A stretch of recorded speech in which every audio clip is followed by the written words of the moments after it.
Whoa, hey guys. Boy, something just feeling very odd. I had some kind of dream fugue state where I had played through some of this turn, and I got a whole bunch of stuff wrong. And in my fevered dreams, people named Max and Mark and others called out to correct my failures, and but that was all a dream. That was an alternate timeline, if you will. And surely I would never make such rules mistakes. I'm so studious in my rules consumption and processing and comprehension that I would not make such failures like forgetting the movement bonus for rail movement, or moving across rails and roads. I wouldn't forget that, and I certainly would be knowledgeable around the way that HQs affect combat. That even if the HQs are not directly involved in a combat, if they were providing their bonus, that means even the defenders up front can't retreat. I know that. Of course, I know that. I would never play the game in any other state, but the correct one, obviously. So, anyway, um, whatever mistakes I may have made in that alternate dream timeline, I hope to not face similar issues in this totally the only timeline that exists.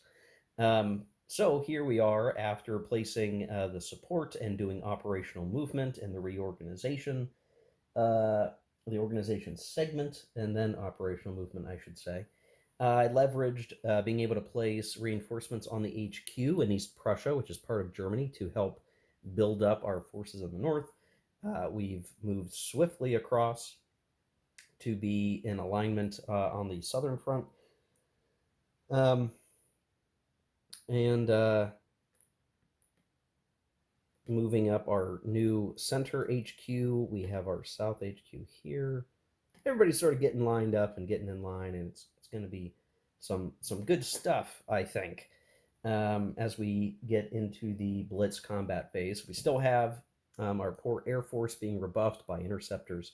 We have our Air Forces up in the north remaining, providing shifts, and of course our blitz markers enabling our forces to make uh, I hope, a very good combat. Now, the one thing I'll have to keep in mind, or I'll have to decide as the combats start to shape up, is do I have the Soviet HQs lend their strength? Will the strength actually um, do anything?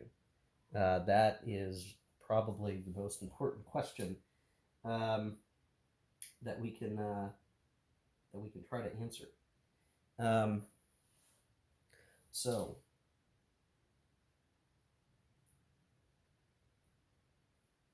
as I look at the situation on the map, I think we're going to do some attacks that would be not terribly dissimilar from my fugue dream state of maybe trying to get into Odessa, clearly attacking through here, attacking here, and then punching our way up into the north. So I may want to get these tiny little cute red dice to help mark the attacks that I'm at least thinking or planning on making, or I would like to make.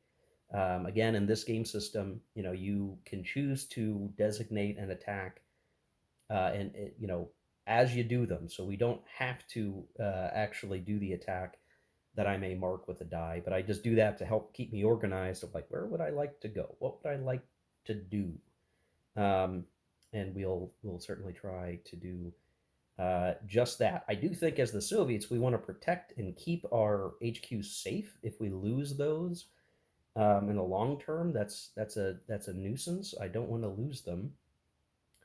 I also, I mean, if we can have retreats, I think I would want to take retreats where possible, and not have these units simply destroyed, but to maintain presence on the map to slow down the Germans. So whether or not we actually have the Soviet HQ supported defense is really an interesting little question. If we make it so that we can't retreat, period, I might be more willing to just simply let them retreat and see if we can survive without them, or get them in good positions with other replacements that will be coming onto the board, like those that are going to come in into the delay box from the Soviet conditional events, or the emergency mobilization that's going to occur. So I need to figure out the attacks once more, or for the first time.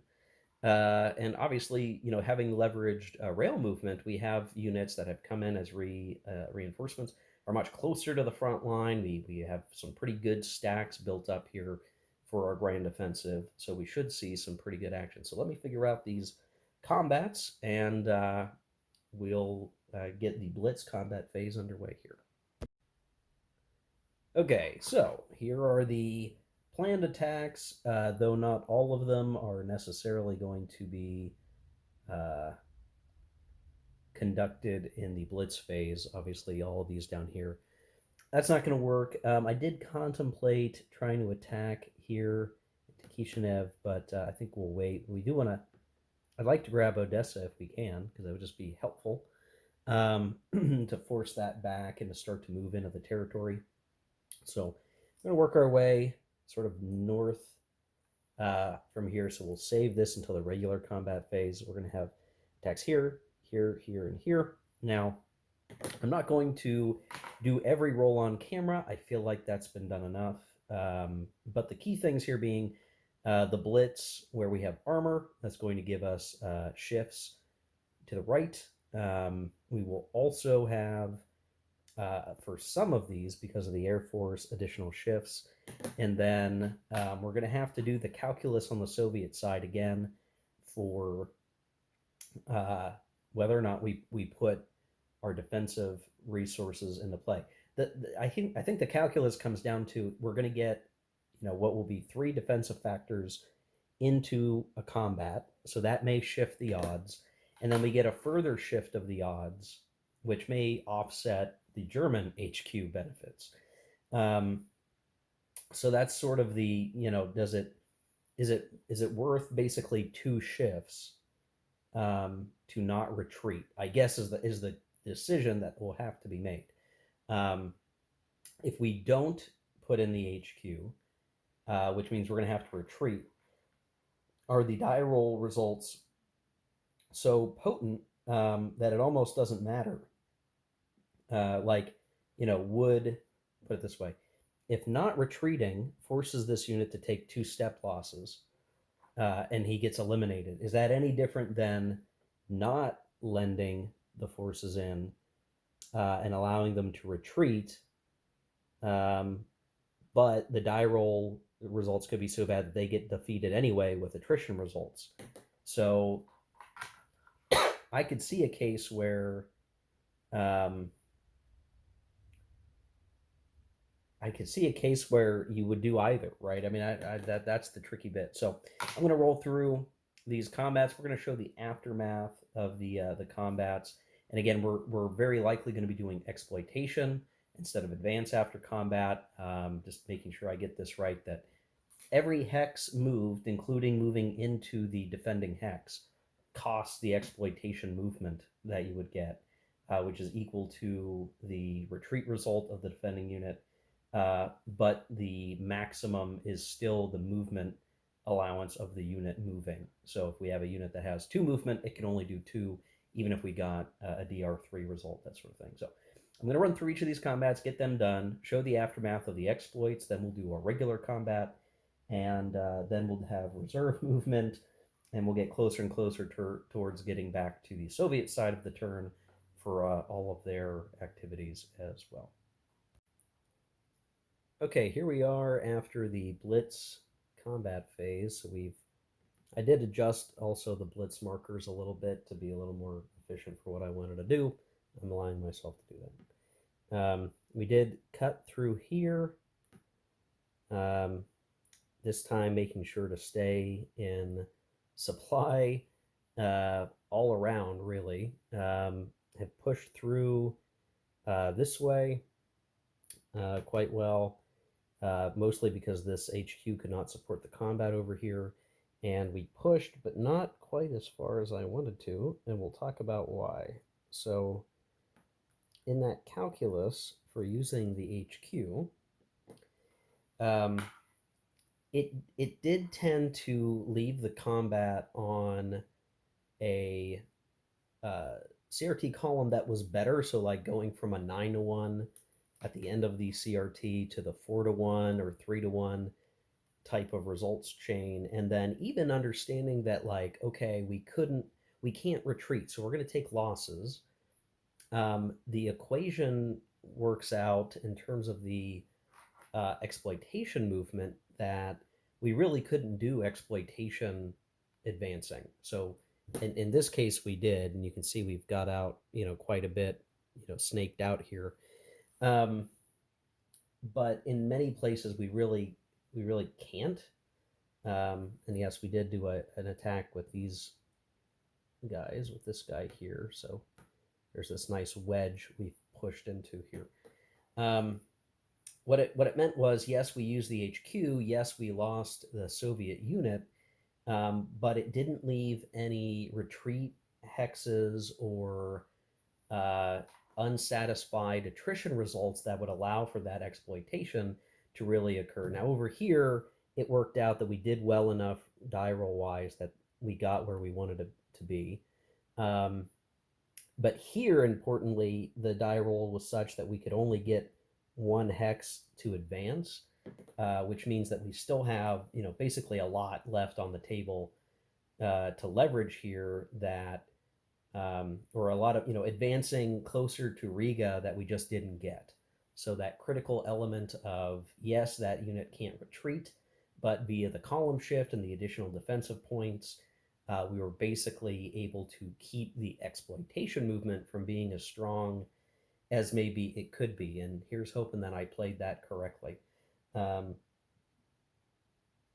so, like in this case, we had an exploit of 2 because we rolled really well on the maximum chart. So we had to retreat 3. We couldn't do that. Or I'm sorry, we had to retreat. I think it was 2. We couldn't do that because we couldn't retreat. That eliminated the unit. There were 2 attrition results left that could not be taken, and that gave us an exploit movement of 2. And so we were able to have unit, advance into here, and then that opened up the door to go, 1, 2 out to here. So that one worked out because we rolled well enough, or we got the good enough results. Over here, it just didn't quite get uh, what we wanted. Um, yeah, it just didn't. I'm trying to think through thing to make sure I didn't miss anything. Um,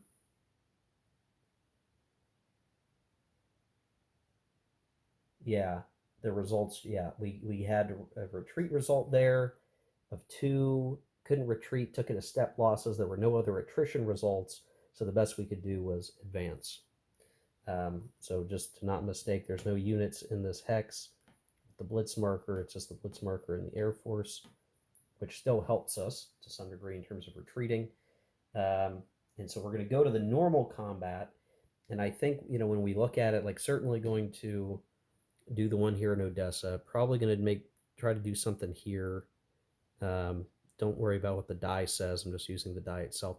Would like to try to clean that up. Probably want to try here or there, so I'm just going to put this down for the moment. Probably want to make something happen there. Maybe there. Certainly there. And then we're going to have something going on up here. I'll have to, I guess this is really our only other option, would be to make something happen there. And I guess I ran out of little dice. So, um, something like that is what's going to occur for the regular combat phase. Now, for the regular combat phase, we don't get the benefit of the Blitz, so we don't get column shifts for armor.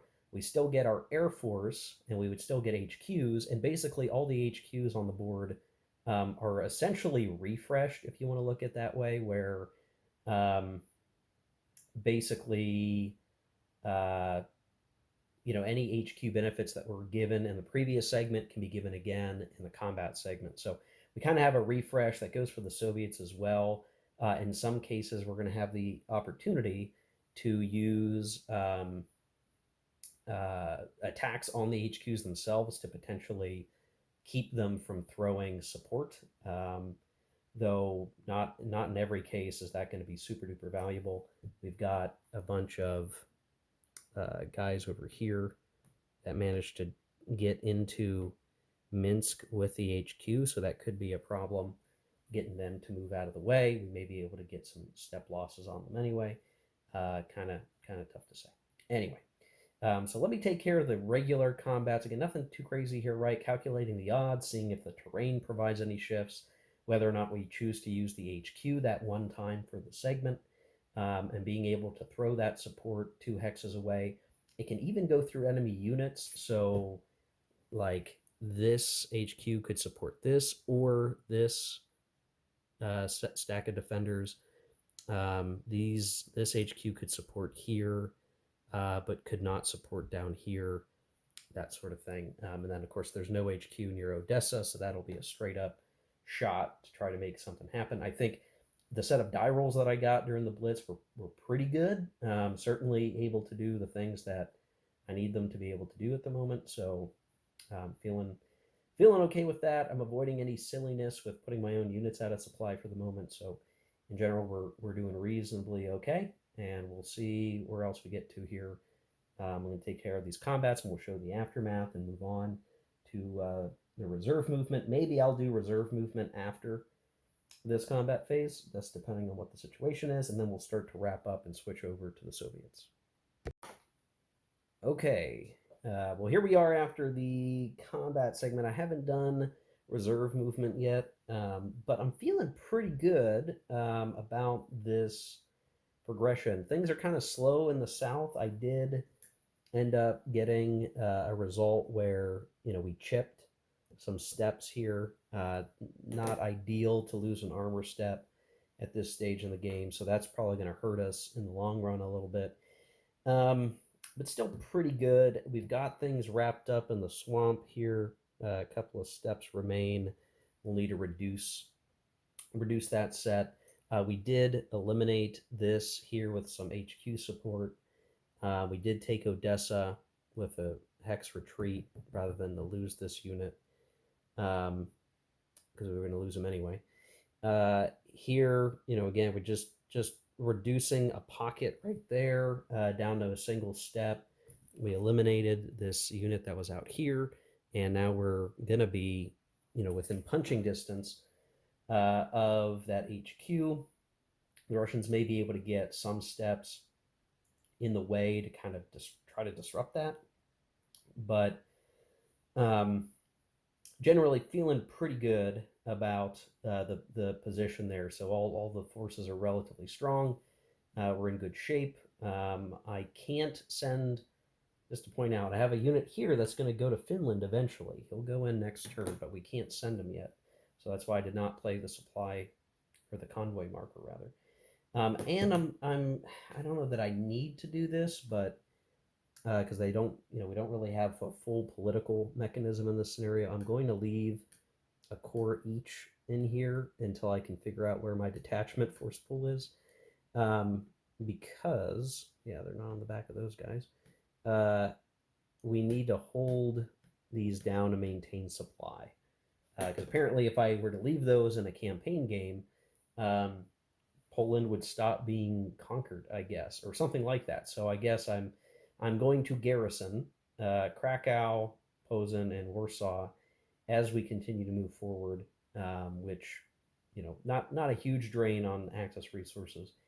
But I think we did pretty good. I mean, we forced some stuff out of the way. We got some guys out of supply. We're right on top of the HQs, which will be, or it's going to have to force the Soviets to decide to do something with those. And we'll continue down the track, essentially. So, yeah, we'll see how it goes. So I'm going to do the reserve movement, the conditional event segment, which we had already talked about the Soviet conditional events. So because they're at war, we have emergency mobilization units that are going to have gone to the delay box. So it goes. And then, let's see. Yeah, we're not going to end up using the German conditional event segment. So let me just quickly take care of that reserve movement. I'll show that, and then we'll start switching gears to the Soviet side of the turn. All right, I finished up reserve movement, and that's kind of the end of the German turn. Basically, not much more to cover there. But you can see, we moved things up. We're kind of moving things along. I've got some desired endpoints for some of these steps that are hanging out. And very significantly, you can see the kind of the arrow shape here as I have moved Army Group Center or the Center HQ, which is the center of Army Group Center, we'll say. Moving ahead, and once the Germans finish clearing this guy, they'll be able to really send this force headed along north. So all things considered, pretty good. We don't got anybody hurting for supply or having issues for that. Basically, everything's in real good, reasonable shape. We've basically lost one armor step in the initial offensive. That's bouncing off the HQ. I think I can accept that for the moment, and we'll see what else happens. Um, a little bit of a bummer because we're really not. I mean, until the next not until the next real replacement segment when we play Operation Typhoon are we going to get an armor step. So I've really got to watch that. Fortunately, I do have some other armor core out there on the map I can use to eventually sync up with the first Panzer there and repair them up to full 3 steps. But you got to expect some step losses. I don't know how else to look at it, how else to do it. We gotta make something work for us, and we're gonna do that. Now we're gonna flip it over to the Soviet turn, Soviet side. If we talk about the card, it's general mobilization, which gives them 1 blitz marker, as best as I can tell. And then we can see, we're had to have played peace offer or total war in effect. Well, total war is in effect, I think. We would remove a card. We don't need to worry about that now. Russia's posture, we don't need to worry about. We are going to have 4 0-1-2 units with detachments on the other side out of the force pool. We got that done already. And then for the replacement segment, we're going to get 8 infantry steps. So I'm going to need to put those on the board. Then you're going to notice there's a conditional events segment. And basically, what that will do is at the end of the Soviet player turn, every turn until the next card is played, Russia is going to get 1 armor step and 6 infantry steps. And again, just to think about that for a second, as Russia mobilizes for war, you can see the flavor text down there. Well, we're going to get some replacement steps. Okay, fair enough. Then the other thing we're going to have to worry about as the Germans is unless we're eliminating at least 6 or 7 steps of Russians a turn, we're going to have the Russians eventually flood over us with replacement steps. So we've got to, and continue to grow in strength. So we've got to try to at least do that much damage to them regularly as we advance and take territory. But that's going to be sort of the challenge space here. So we're going to do the replacements. Again, the other things that we're going to get, we will add onto the board later. But we have 8 infantry steps to take care of now. We're also going to have the support segment after that, and there's really not much in the way of support markers left. Technically, we'll get a blitz marker, so we can we'll put that in the Pripyat Marshes for now. I'll need to think about where am I going to put that. I can do my replacements first, and that may help us decide like where's the counterpunch going to go. In a alternate dream timeline I encountered, I dreamt that I focused up here in the north. That seems less likely now. I think I may want to focus in the south. So I'm going to maybe stick this here for now and just think about what's reasonable to achieve there. And we'll need to figure that bit. Okay, I'm going to take care of the replacements. We'll come back, and maybe what I'll have done is put down the replacements, selected my blitz marker location, and then done the reorg or the organization segment to build up the Russian steppes back into operating armies. And we'll do that before we show any operational movement. The blitz phase for the Soviets are going to be really straightforward because we only get the one blitz marker. There's only going to be maybe a handful of attacks during the blitz segment. Then we'll have the general combat segment, and then we'll be doing the rest of the actions, which for the Soviets, to be honest, feels like it's going to be pretty quick. So we'll run through that very quickly. We'll get to the end of the turn. We'll do the delay die rolls and all that kind of stuff, and we'll go from there. Okay, so we are going to put the blitz marker here. We are going to try to blunt the southern progression of the German army, Army Group South, and try to hurt those guys as best we can. So I've placed the replacements. I've done the organization phase as well. So you can see there's a fresh army here, fresh army in Kiev. These guys, I guess, didn't get any reinforcements, but here we got help. Here we got help. Here we got help.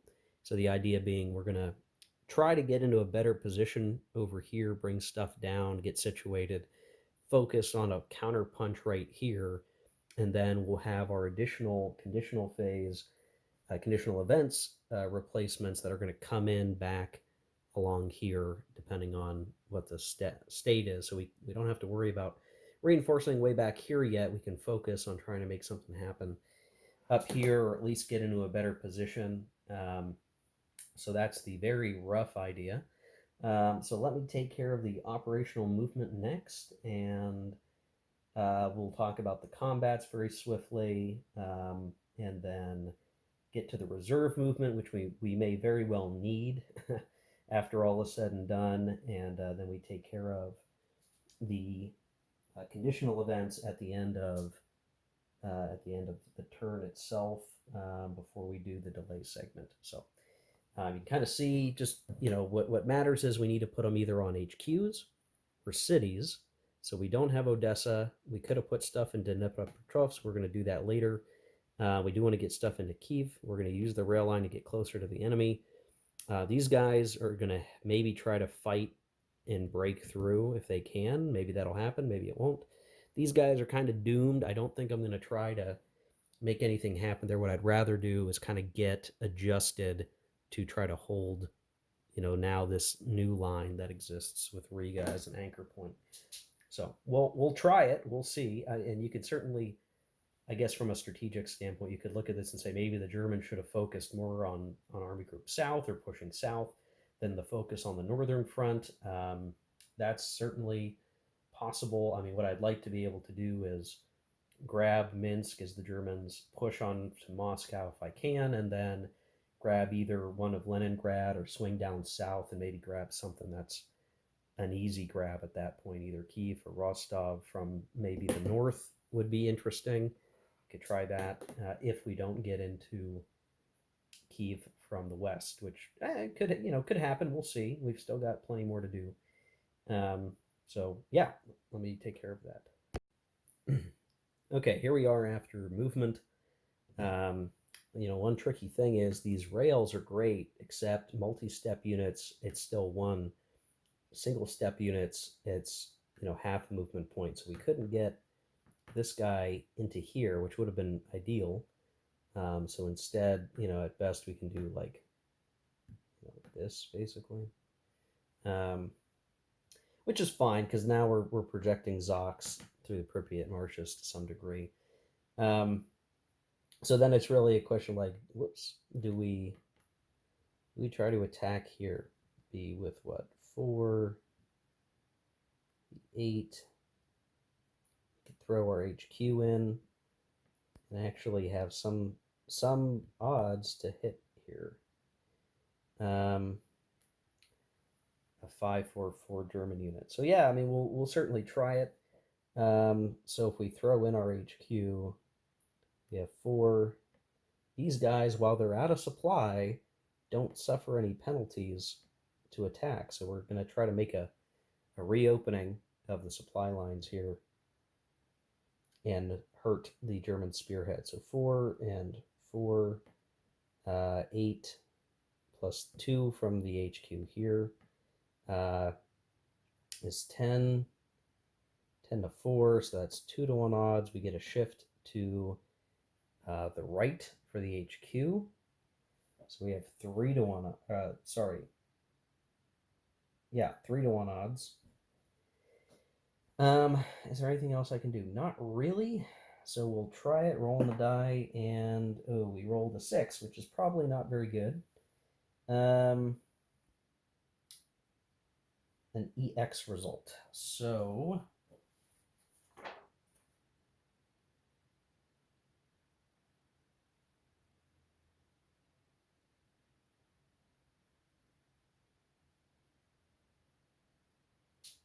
okay, so now we're forcing. So this is what I'll do. I'm going to take this step loss here and an EX result, which is going to force the Germans to either retreat or take a step loss. They don't want to take another armor step loss, so I think we'll have them retreat. And we did not put the HQ bonus of the Germans into this hex for just this reason.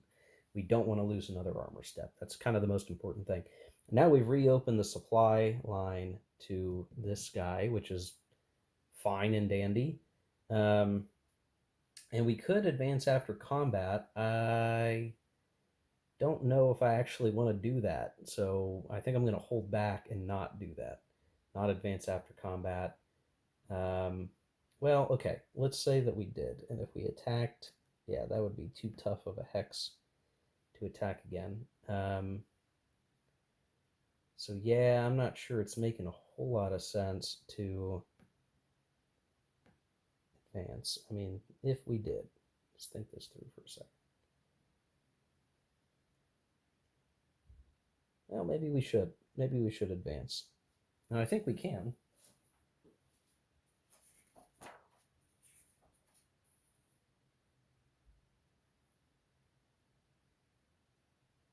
Yeah, we can advance after combat. So I think we'll do that. I mean, we might as well hold steady, and then we're still in range for our own HQ on the next span of turns. If we do an attack anywhere, I don't think we're going to do a regular attack in this area. I think we're just going to hold steady there, and that'll have to be good enough. Now we have the actual regular combat phase. I don't know. I'm looking at the map. I'm not seeing any other ones that I really feel are worthwhile. We've gotten our HQs to safety. We've got a couple steps here holding. These guys are going to hold for the moment. And yeah, if we were to attack otherwise, it would be 7 to 10 and could even get even worse. And I don't see that being particularly useful. So I think we'll call that. I think we'll call that done, or at least as done as it's going to get.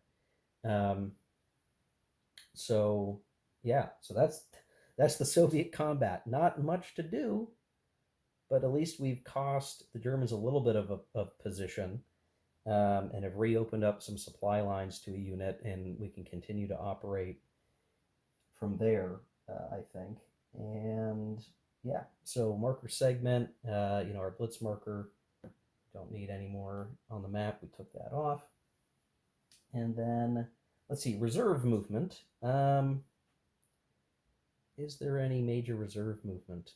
We've already kind of gotten all of our units forward as much as we can. I guess I could, if I wanted to, try to move these guys up like that. He doesn't actually have enough movement to get there. So we could like do that. I'm not sure I even need to.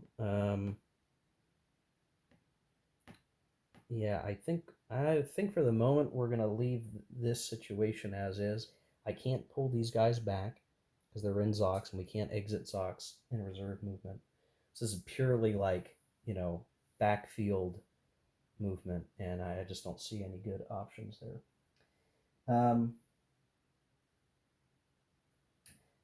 So then we'll look at the conditional event again. This is going to be 1 armor step, 6 infantry steps. So let me go work that out onto the board. Give me just one moment.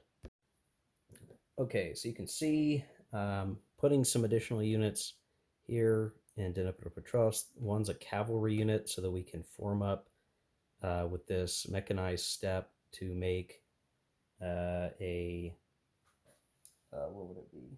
We would make a mech force on the mechanized cav, I believe, if we can combine them. So we'll look to aim to do that. Also putting a step here on the HQ so we can bleed off some of the steps for that HQ.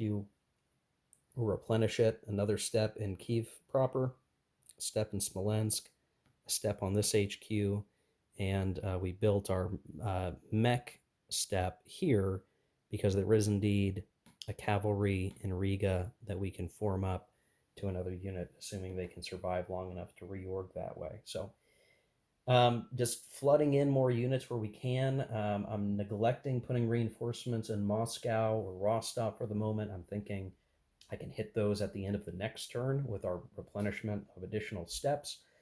Um, so it's just going to be about the somewhat elastic defense, continuing to throw up a line as the Germans push forward. And where we can, we want to do as many step losses to armor units as we can to try to attrit away the Germans' capability. Because again, the Germans are getting much fewer, way fewer replacements over the life of the campaign, this 5-turn campaign. So we got to try to leverage our numbers advantage as the Soviets and just make it hard to make headway. We'll eventually run out of room to maneuver once Minsk and Kiev falls, and then it's just going to be, what's the next band of space to grab next? That's going to be tricky. I'm also going to point out, and I don't know what I don't know. It's fine, but I find it interesting that Stalingrad is a normal hex. It's not a strategic hex. Um, and I guess maybe I applied too much importance to Stalingrad, but one of those interesting things of like, okay, do you push to Stalingrad? Well, I mean, it's a city, so there's a reason to take it, at least for the reinforcement purposes. But does it actually get you anything for taking Stalingrad? Well, it doesn't. I don't know that there's really anything there. Maybe the cards play into Stalingrad somehow. I'm not sure. But can definitely see where uh, it might seem odd that it's not a strategic hex. I don't know. I may have to ask Mr. Prowl about that. Anyway, that's it for that. So let's do the delay segment. For the delay segment, any units that were in the delay box, which were all the Soviet units that came off their player chart for the emergency mobilization, well, they all went to the delay box. Now we had rolled for them, and they wound up on the turn track. The Germans likewise had some units go into the delay box from the Barbarossa card. We roll for them as well. And there were 2 units that start the game, or this scenario, on the turn track already, which is an Air Force and a German Army unit. So we didn't roll for these. These came in by default. The way the delay segment works, you can check out the CR, or not the CRT, the DRM chart. Different strategic events can lead to die roll modifiers that will decrease or increase your die roll. The die roll is how many turns ahead that unit will go on the turn track to come in as reinforcements. So the Soviets got fortunate in that they got some units in their interceptor in the 1 spot, so they'll be coming in this next turn. You can kind of see it spread out from there. The Germans will get some Air Force units a little later in the summer, and kind of the rest of the spread. These units farther enough out that they actually seem to go beyond the scenario itself. So those are steps that I guess the Russians aren't going to get within the confines of our scenario. We also got our subfleet. I'm not even sure that has any use in this scenario, but it came in with the Barbarossa card, so we're gonna operate with it. If you want to see the CR or not CRT, the DRMs, they're here. So basically, because we have our number of victory points in the box containing the Axis tide marker, and we've already determined that because we have a pre-owned number of strategic hexes from successes in the West during the early phases of the war, we are getting our -1 for that. And then the rest of these things don't apply right now. But you can see they're related to bombing, material shortages, results of the U.S. being involved, and things like that that can impact make worse or better your DRMs, which is about the closest thing this game has to having the on map game state affect production, in that if things are in the delay box and you're doing very well and you have a lot of victory points, you're going to get stuff faster, so you're gaining momentum. If you're not, then it's going to be harder. You have less, ways to generate more, I guess, goods, or I don't know how you want to interpret that, but it may mean that you have a harder time getting units back. They're going to be farther away on the delay box. You're not going to get them when you need them. So that is it for the delay segment. The very final thing we do is we push our marker here, and then these sets of units go into the respective force pools or support marker box. So for the Germans, they get some Air Force capability. We're going to get some more ability to build up units. The Soviets are going to get more infantry steps in their force pool, and their interceptor back, which will be important for contesting the skies in this next phase. So we head into June, July of 1941, coming up in the next video. I'm going to wrap it up here, folks. So this is the quite proper timeline of me playing the game, I believe, more correctly. Is it possible I made mistakes? Yeah, probably. But I think I did better this time, applying the rules as is, I guess, preferred here.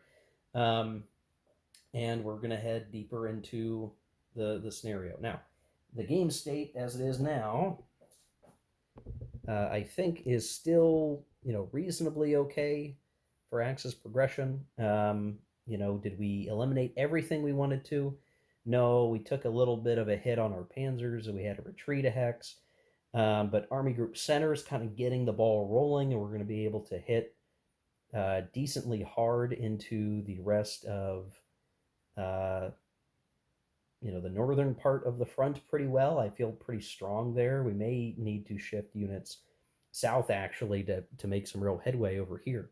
We have a strong defense in the south as it happens. So um, who knows what we'll be able to do in the next one. But in the next video, yes, we were going to do the second turn, and I'll probably start to play just a bit faster. We're also going to have less things next turn, where we're not going to be dealing as much with the cards telling us what to do. We kind of already have a lot of that in work. So when we start the next turn, the Germans will do their support segment, their their organization segment, operational movement, and get right into the combat. So things are going to pick up pretty quickly to just the fighting stuff, because the political card stuff is mostly done until we get a few turns from now when the next card pick occurs. So with that, I hope this video was enjoyable. I hope it was more accurate to the rules, the way they're supposed to be played.